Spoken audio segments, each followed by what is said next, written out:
Hi, my name is Rebecca Phillips, and I'm going to go ahead and do my final presentation on our communication theory analysis, and kind of how this course has helped me to basically understand communication a little bit better. I didn't realize that in my everyday life, every example pretty much that we went through has had an influence on how I communicate. How I communicate at work, how I communicate with my family, how the media has an influence on me, how I might perceive others when I'm in a group. As far as the theory that I wanted to focus on, I wanted to focus on the rhetoric, I don't even know how to say it, but basically it has to do with public speaking. Knowing your audience, kind of knowing the information that you're talking about, and feeling confident and actually trying to persuade and kind of like suck in your audience, kind of bring them into what you want them to understand. It is, for me personally, I hate public speaking. As we speak, what I'm doing right now is extremely uncomfortable for me.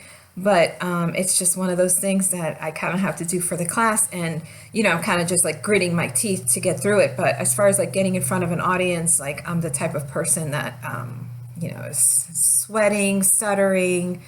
I mean, it's like terrifying. And they say that one of the biggest fears is public speaking, like over death. Like people like would rather die before they have to speak in public. So I don't know if mine is that extreme. But I basically just wanted to talk about a social experimental study that was done that is called the earned dogmatism effect, which basically is talking about an expert and giving speeches and giving talks. What makes you so sure that you know what you're talking about? So in some instances, it's pretty easy. I mean, if you're a doctor and you're being asked, and you are a heart surgeon and you're being asked about your opinion, and you are to fall back on your expertise of knowing the heart and how the valves work and surgery, it's good to say that you're an expert and you're a confident person, so you would be believable. Like an audience would believe you because you're experienced.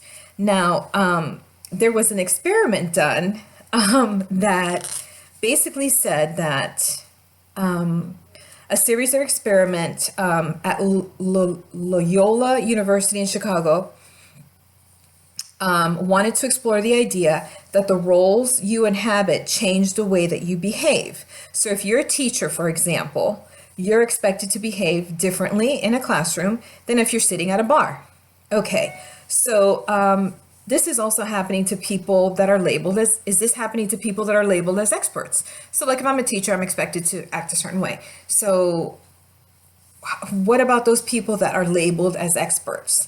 So as when you're called an expert, you are internalizing it. So you take on that role that you know what you're talking about, you're confident, you're kind of in control, you're in charge. But sometimes you're called an expert because you actually do know what you're talking about. But other times you're being called an expert because you're so confident in what you're doing. So to kind of get to the bottom of this, what they did was they took individuals, they did an experiment where they made people feel like they were experts by either giving them difficult tests or easy tests. And, some people felt that when they took the easy tests, they thought, oh my gosh, I'm brilliant. Like, I know exactly what I'm doing. I know exactly what I'm talking about. And then the people that took the tests that were really hard, they kind of started feeling, shoot, I must be like, pretty ignorant. I don't even know what this is all about. So it kind of so some people thought, wow, I'm pretty smart. The people that are taking this test, in this experiment, and they're making them think like, hey, yeah, you're pretty smart. They were giving that feeling that I'm pretty smart.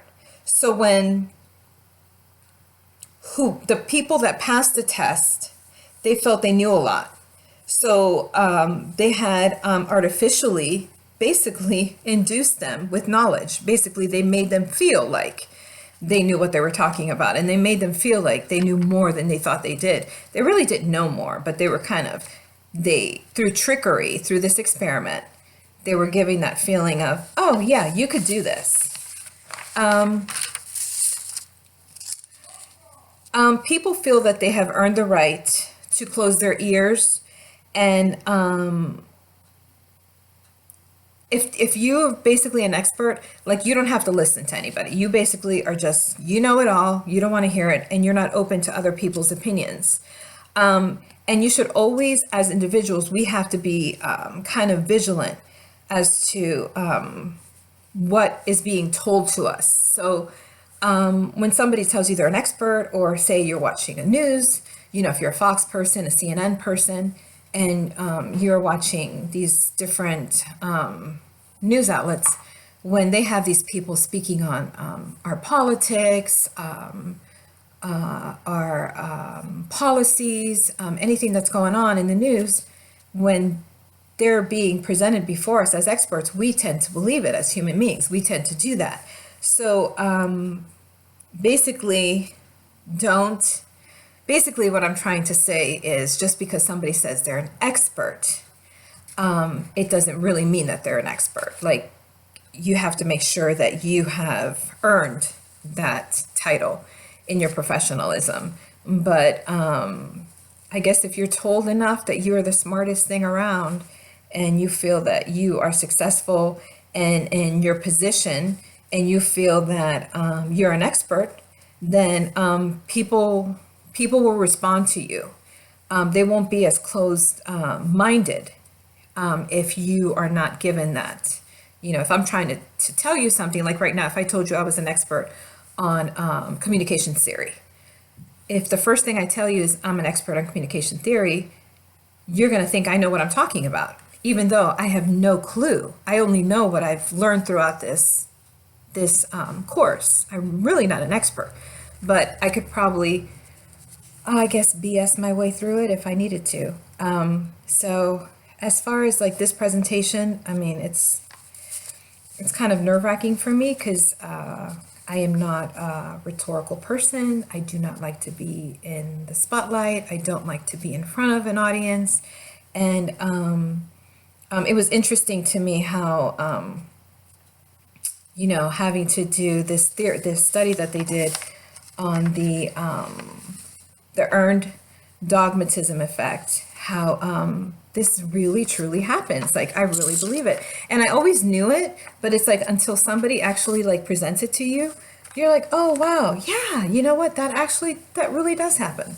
So thank you for listening. I'm glad I got to take this course. I'm glad I learned a lot about communication, and good luck to everyone. Thanks.